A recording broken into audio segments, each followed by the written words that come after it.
Hi అండి, అందరికీ నమస్తే. Welcome back to our channel అమ్మ అభిరుచి. ఇవాళ రెసిపీ వచ్చేసి చేపల ఎగురండి. చాలా సింపుల్గా ఉంటుంది, కొత్త వాళ్ళకి కూడా ఈజీగా ఉంటుంది. టేస్ట్ అయితే చెప్పనవసరం లేదు, సూపర్ ఉంటుంది. ఖచ్చితంగా ట్రై చేయండి. ప్రాసెస్లోకి అయితే వెళ్ళిపోదాం. ముందుగా ఒక మిక్సీ గిన్నె అయితే తీసుకోండి.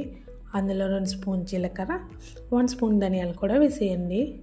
ఇందులోనే ఒక పూర్తి వెల్లుల్లిపాయను కూడా వేసేసుకోవాలి. వెల్లుల్లిపాయ కొంచెం ఎక్కువ క్వాంటిటీ వేసుకోండి. 4 లవంగి ముక్కలు కూడా వేసేయండి. ఇందులోనే చిన్న సైజ్ అంతా అల్లం ముక్కలు కూడా చిన్న చిన్న ముక్కలుగా కట్ చేసి వేసుకోవాలి. అల్లం వెల్లుల్లి ఎక్కువ వేయడం వల్ల నీచు వాసన అనేది ఉండదు.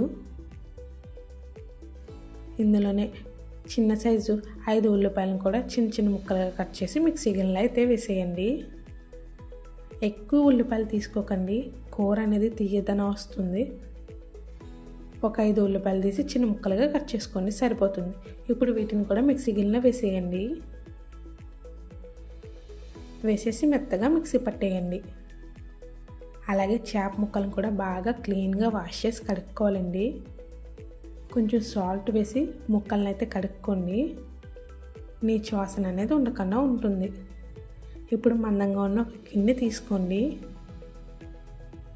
గిన్నె వేడెక్కాక ఆయిల్ని అయితే వేసేసుకోవాలండి. నాన్ వెజ్ కర్రీలకి కొంచెం ఆయిల్ ఎక్కువ క్వాంటిటీ వేసుకోండి, కర్రీ బాగుంటుంది. నూనె వేడెక్కాక ఇందులోనే మిక్సీ పట్టిన ఉల్లిపాయ పేస్టు, అలాగే 3 పచ్చిమిర్చిని కూడా వేసేయండి. మసాలా పేస్ట్ అనేది పచ్చివాసన అంతా పోవాలండి. మంటని అస్సలు హై ఫ్లేమ్లో పెట్టకండి, లో ఫ్లేమ్లో పెట్టుకునే వేపుకోండి. మీరు కనుక ఫస్ట్ టైం నా ఛానల్ చూస్తుంటే కనుక వీడియో నచ్చితే లైక్ చేయండి, షేర్ చేయండి. మరిన్ని వీడియోల కోసం నా ఛానల్ సబ్స్క్రైబ్ చేయండి. మన ఛానల్లో ఇంకా మంచి మంచి వీడియోస్ ఉన్నాయి, వాటిని కూడా ఒకసారి చూసేయండి. మసాలా అంతా బాగా వేగింది అనుకున్న తర్వాత ఇందులో చేప ముక్కలను అయితే వేసేసుకోవాలండి. మసాలా అస్సలు మాడనివ్వకండి, మసాలా మాడితే టేస్ట్ మారిపోతుంది ఎగురులోని. కాబట్టి చూసుకుని మంటను అనేది తగ్గించుకోండి. చేపల కూర వండేటప్పుడు ఉల్లిపాయలు అనేవి తక్కువ వేసుకోండి. ఎక్కువ వేయడం వల్ల కూర అనేది తీయదనం వస్తుంది. అందుకు చూసుకుని ఉల్లిపాయ అనేది తగ్గించుకోండి. చేప ముక్కలన్నీ వేసేసాక కొంచెం సేపు మగ్గనివ్వండి. చేప ముక్కలు అస్సలు కదపకండి, గరిట అయితే అస్సలు పెట్టొద్దు. అలా మగ్గాక ఇందులోనే కారాన్ని కూడా వేసేయండి. మీ స్పైసీకి తగ్గట్టు కారాన్ని అయితే వేసుకోండి. 2 స్పూన్ల కారాన్ని అయితే వేసుకున్నాం. దీంట్లోనే రుచికి తగ్గట్టు సాల్ట్ కూడా వేసేసుకోవాలి.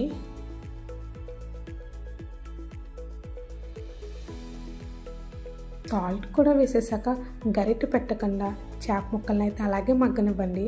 అలా 2 నిమిషాలు మగ్గాక వాటర్ని అయితే వేసేయండి. ఇందులో కారం వాసన కూడా రాదండి. కర్రీ అయితే చాలా బాగుంటుంది, ఒకసారి మీరు కూడా ట్రై చేయండి.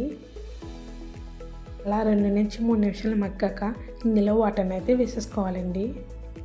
బాగా ఎక్కువ వాటర్ని అయితే అస్సలు వేయద్దు, చేప ముక్కలు అనేవి విరిగిపోతాయి. కాబట్టి చూసుకుని వేసుకోండి. చేప ముక్కలు ములిగేంత వరకు వేస్తే సరిపోతుంది. ఇందులో గరిటె పెట్టకుండా గిన్నెను ఒకసారి మెదుపుకోండి. గరిటె పెడితే ముక్క అనేది విరిగిపోతుంది, కాబట్టి గిన్నెను మెదుపుకుంటే సరిపోతుంది. వీడియోలో చూపించినట్టు ఒక్కసారి మెదుపుకోండి గిన్నెని. మూత పెట్టి ఎగురు దగ్గరికి అయ్యేంత వరకు మగ్గించుకుంటే సరిపోతుందండి. అలాగే సాల్ట్ కారం సరిపోయిందో లేదో ఒకసారి చెక్ చేసుకోండి, లేదంటే ఇప్పుడు వేసుకుంటే సరిపోతుంది.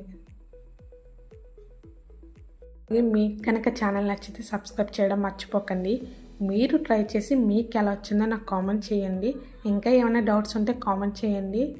ఇది అనేది దగ్గరికి అయ్యాక స్టవ్ ఆఫ్ చేసుకుంటే సరిపోతుంది. అంతేనండి. వీడియో నచ్చితే ఛానల్ సబ్స్క్రైబ్ చేయండి. Thanks for watching.